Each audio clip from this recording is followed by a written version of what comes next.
They said it was a move to protect working families. They said it was about getting the government back open.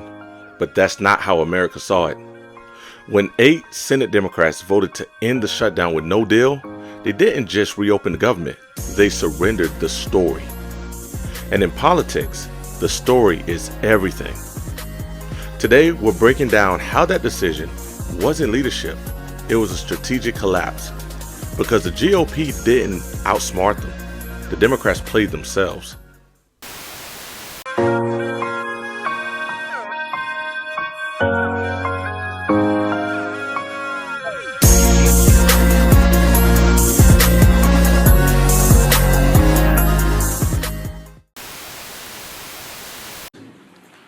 Good morning, everybody. Welcome to day 28 of the Democrat shutdown.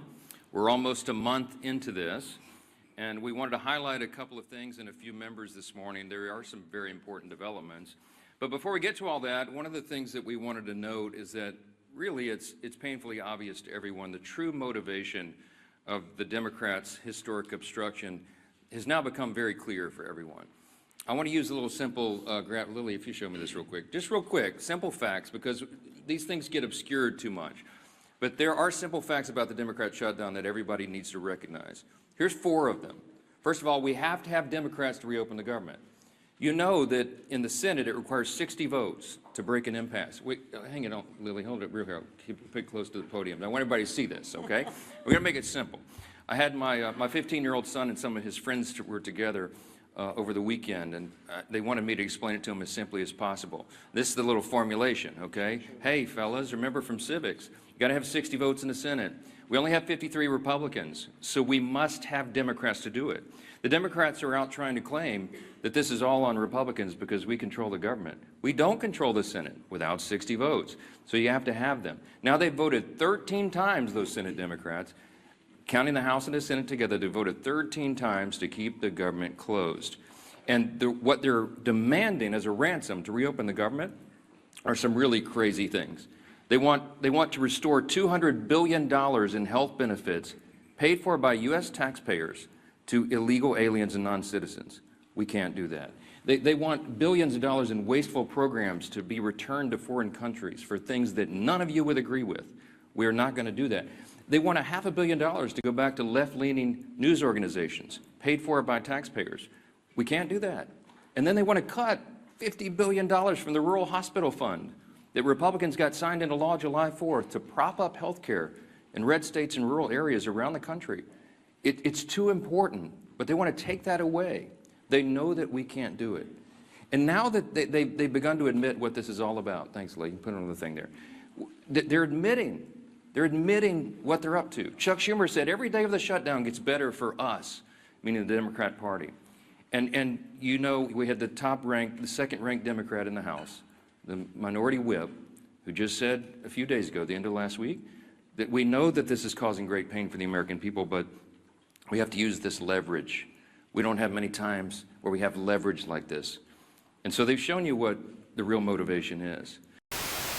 You're refusing to fund the government until Republicans join you to help prevent Americans' health care costs from skyrocketing, as well as to restore some of the money from Medicaid that was cut. I understand why Democrats are making the choice, but you acknowledge that it's a choice here, right? No, what I acknowledge is that we're asking Republicans to sit down, as we've indicated our willingness to sit down with them anytime, any place, anywhere, either at the Capitol or back at the White House, in order to find a bipartisan path toward enacting a spending agreement that actually makes life better for the American people. So yes, we are committed to doing things like lowering the high cost of living for the American people in an environment where Donald Trump promised to lower costs on day one. But costs haven't gone down, costs are going up, housing costs are up, grocery costs are up, child care costs are up, electricity prices are through the roof, and now because of the Republicans' refusal to extend the Affordable Care Act tax credits, we know that tens of millions of Americans are about to experience dramatically increased premiums, co-pays, and deductibles such that they will be unable to go see a doctor. In some cases, Jake, you're talking about premium increases of $1,000 to $2,000 per month. That is completely and totally unsustainable, unacceptable, and un-American. In narrative warfare, you have to define the enemy before they define you. And here's where the 8 Democrats failed. Their real enemy wasn't the Republicans sitting across the aisle. It was public perception.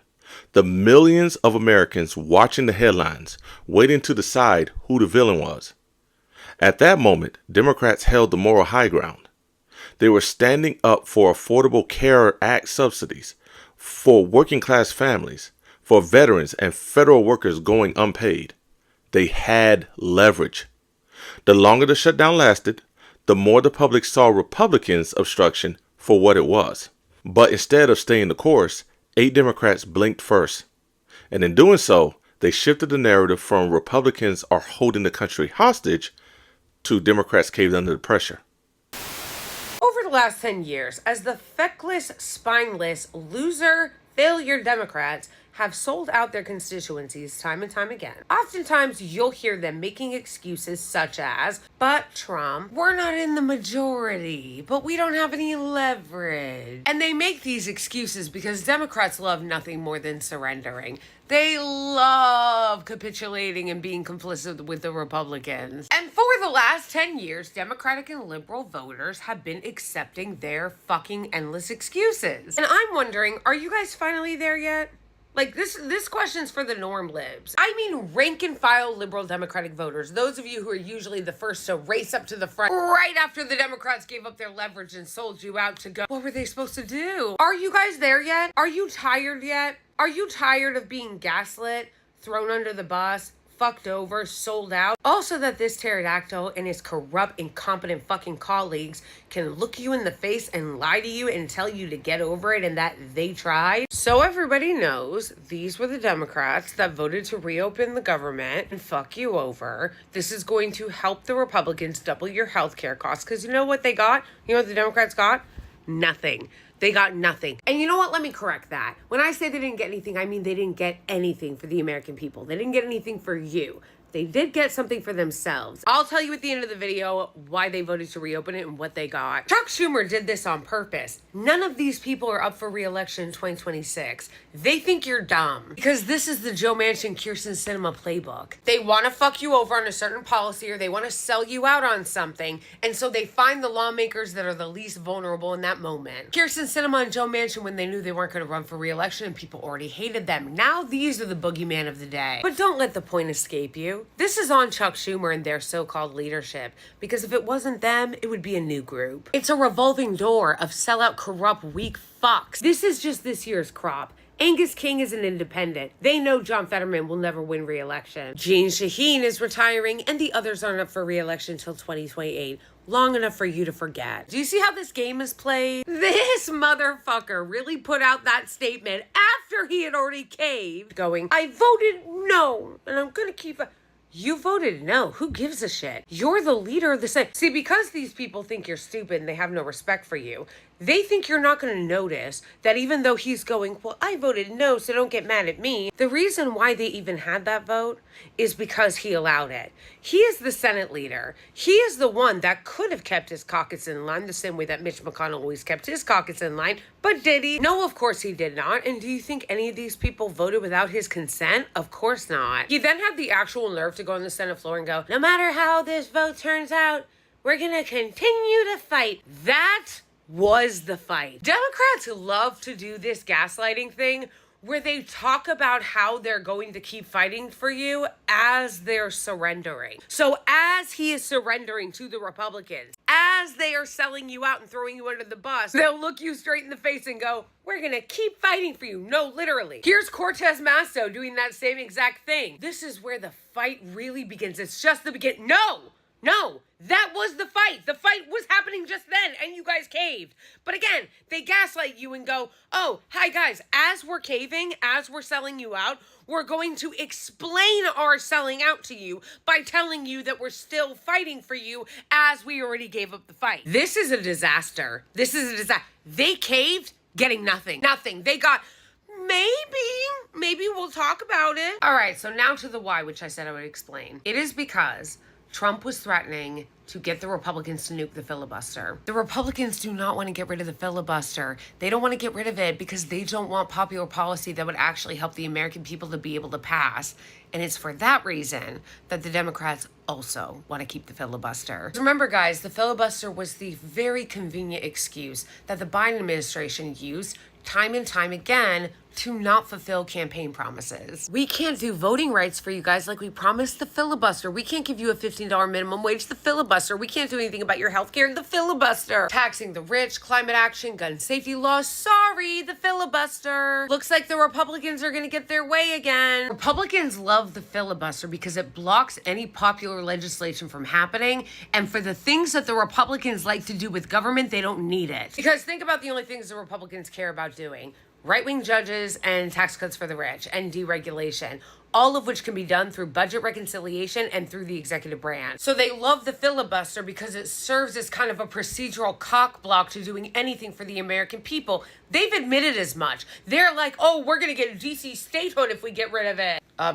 base? That's why they don't want it. The Democrats, you would think, would ostensibly want to get rid of the filibuster because they supposedly want to pass a lot of bills to help the American people. And if you watch the election play out between Zohar Mamdani and the corporate establishment of the Democratic Party, you'll know the answer. It's because they're full of shit. They don't actually give a fuck about you. They don't actually give a fuck about passing any of the bills they promised they want to. So they finally decided that they were going to cave once Trump threatened to get rid of the filibuster because they have a vested interest in protecting the status quo just as much as the Republicans. They don't really care or want any of the things that would help you to pass, and neither do their donors. That is why they rush to sell you out even when Democratic voters are telling them hold the line. And they did hold the line, just not for you, because that's not who they're looking out for. Every political battle is a fight for framing. The Democrats' frame was simple: we're fighting for the people. But the second they broke ranks, that frame shattered. The GOP seized the opportunity and reframed the story overnight. Suddenly, it wasn't about protecting health care or reopening the government. It was about Democrats panicking. That's the danger of narrative warfare. You see, the second your story fractures, your opponents write it for you. The Republicans didn't need to win policy concessions. They just needed to win the headline, and they did. Senate Democrats celebrated Tuesday's historic electoral victory by caving into Trump and the Republicans on Sunday. Trump has no popular support, his dementia is increasingly on display, and Democrats held all the cards. But in a move that is going to damage the Democratic brand for another decade, the centrist Wall Street wing of the Democratic Party caved into the Republicans on the government shutdown. Donald Trump should be celebrating. He should be firing off social media posts left and right about how awesome and powerful he is. Instead, behind closed doors, he's panicking. This spectacular failure by the Gang of Eight cowards is going to do nothing for health care, but it's going to weaken Trump irreparably and could even lead to his removal. I'm going to show the 3 silver linings to the Democrats caving in, and you're going to want to see all of them. So stick around because the last one is a blockbuster that has Trump hiding under his bed. The first silver lining is that Alexandria Ocasio-Cortez is now being forced to primary Chuck Schumer, the weakest, most inept person to ever lead the Senate Democrats. AOC played it cool during the shutdown, giving non-answer answers whenever she was asked about primarying Schumer. The answer she gave at Mamdani's victory party is absolutely typical. Well, the gloves are off now. Social media posts are pouring in, begging her to primary Schumer, like this. And this. And then this is what AOC tweeted after the historic cowardice of the centrist Dems. The average monthly SNAP benefit is $177 a person. The average ACA benefit is up to $550 a person per month. People want us to hold the line for a reason. This is not a matter of appealing to a base. It's about people's lives. Working people want leaders whose word means something. Now that's halfway to a formal announcement, and the only thing that will prevent AOC from primarying Schumer is if she misreads the historical moment and runs for president instead. If you want to fight back, send her a message now to primary Schumer. The second silver lining to the political blunder of the century is that this is the nail in the coffin for the centrist Wall Street wing of the Democratic Party. They are out there right now trying to defend what they did, but it's useless. Popping up on the morning shows trying to defend themselves is only making them look old, foolish, and weak. And the best part of it is they outed Schumer as having been in the background orchestrating all of this, even though he voted no to save his skin. They all think they're safe because many of them don't run again until 2030 and others in 2028. But what they really did was start the Democratic Tea Party to usher in a younger generation, not beholden to Wall Street and special interests. They're all going to get primaried, and they are all going to lose. Somewhere in Nevada, there are 2 Hispanic veterans with progressive values who never would have dreamed for running for Senate, but are now being recruited by party activists. And you know what they're being told? Don't worry, the money is going to come pouring in, and it will. Bernie, AOC, and about 50 Hollywood celebs will jump in to help them fundraise. And speaking of Hispanic women, the biggest reason Trump is hiding in the basement of the East Wing right now is because of this Hispanic woman, Adelita Grijalva. Speaker of the House Mike the Johnson was waiting until December 2nd to swear in Grijalva in hopes that the special election in Tennessee would go to a Republican and cancel out her vote to release the Epstein files. Now, Johnson has to swear her in when the government opens, as he promised, and the discharge position on the Epstein files will be voted in. And the best part is, this will probably motivate voters in the 7th Tennessee district to get out and vote for Afton Bain. In fact, if you're pissed at what these old fart centrists did yesterday, the one concrete thing you can do today is support Afton Bain. Remember, you don't have to be in Tennessee to phone bank. Make this the official start of the Democratic Tea Party. I'm Anthony Vincent Gallo for Occupy Democrats. When the vote hit the floor, the media went into overdrive. Within minutes, Democrats caved was trending across every platform. Cable networks ran the same siren.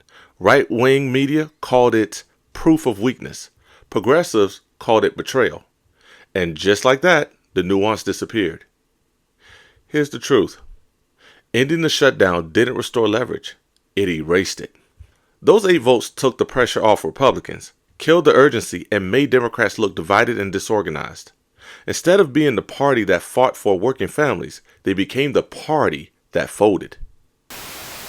The breakthrough came when 8 Senate Democrats crossed the aisle and agreed to end the shutdown without a guaranteed extension of the Affordable Care Act, also known as Obamacare. It was only an agreement to hold a vote by mid-December on extending expiring health care tax credits. Those Democrats admitted that keeping the government shut down was not a winning formula. As of this morning, there was a 0 chance of having a work on the ACA. Now there's a measurable chance. Will it be everything that everybody wanted? No, because we need 60 votes. But here's the thing. We can open the government and we can still fight to address this looming health care crisis. Their position angered other Democrats, including Senate Minority Leader Chuck Schumer, who voted against ending the shutdown. I must vote no. This health care crisis is so severe, so urgent, so devastating for families back home that I cannot in good faith support this CR that fails to address the health care crisis. However, it's average Americans who are being hurt by a shutdown that's now past 40 days. Federal workers are going without pay. Nearly 42 million people who depend on SNAP benefits are in jeopardy, and airline passengers are experiencing major delays and cancellations. 17-hour layover, so that's a whole day off of my vacation. On Sunday alone, U.S. Airlines canceled more than 2,700 flights, and there were 10,000 delays, mostly due to the Federal Aviation Administration's order to reduce air traffic because of fewer air traffic controllers. Transportation Secretary Sean Duffy warned that with the holidays coming, the airlines might have to cancel 1 out of every 5 flights by Thanksgiving if the shutdown didn't end. As I look 2 weeks out as we get closer to Thanksgiving travel, listen, I think what's going to happen is you're going to have air travel slow to a trickle. With now little chance of victory on funding Obamacare, it's going to look to some as if the government shutdown accomplished nothing. President Trump on Truth Social said money for Obamacare should instead be sent directly to the people so that they can purchase their own much better health care. The measure in the Senate would keep the government open through January 30th. However, it still faces a series of votes and could take several days to pass both the Senate and the House. When the backlash hit, those 8 Democrats tried to explain themselves. They said it was about compassion, about ending the suffering, about getting federal workers paid. But in narrative warfare, intent doesn't matter. Impact does.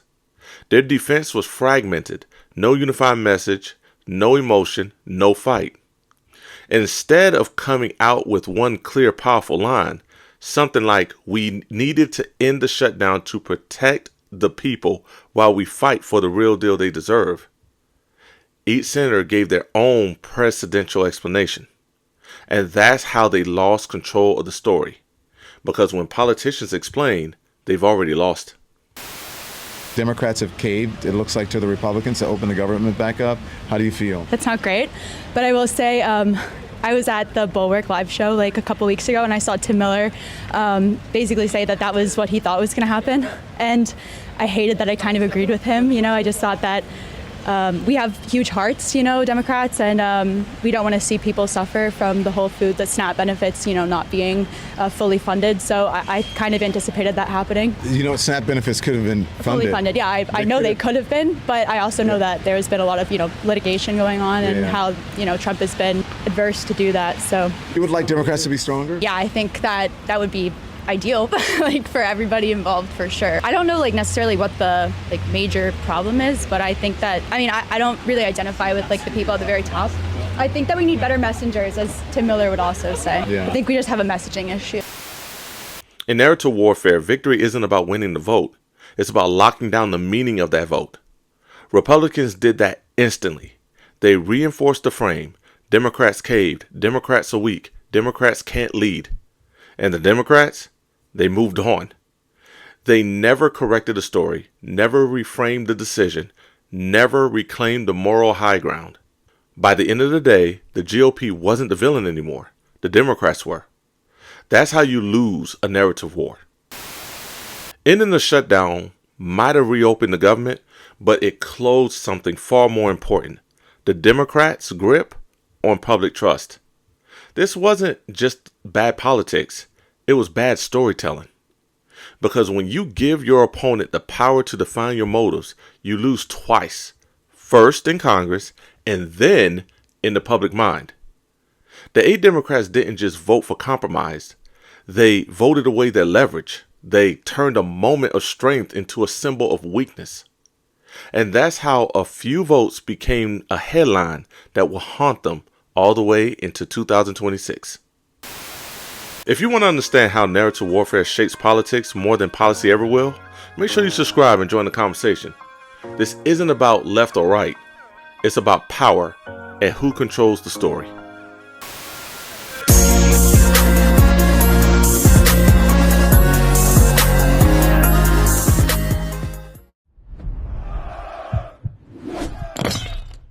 Facts don't win wars. Strategies do.